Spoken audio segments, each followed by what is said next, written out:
tutti! Se ieri eravate a San Michele per vedere la partita garibaldina a Montebaldo, avrete visto sicuramente questo intervento di gioco. La garibaldina sostiene che questo è calcio di rigore, la Montebaldo invece ha protestato. Secondo voi era rigore? Vediamolo assieme.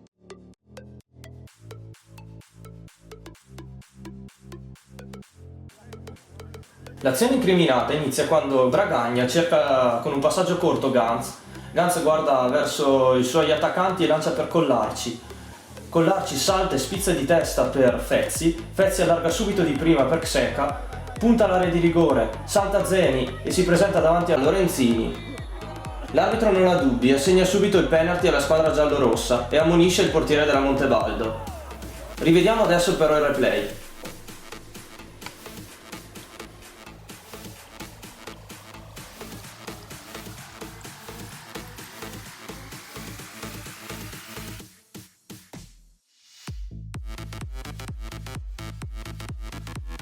Secondo voi questo era calcio di rigore? Beh, la parola aspetta a voi, noi vi abbiamo fornito le immagini, adesso tocca a voi. Se volete una copia del DVD non basta che contattarci sulla pagina Facebook o al numero 348 399 8570. Ciao a tutti e alla prossima!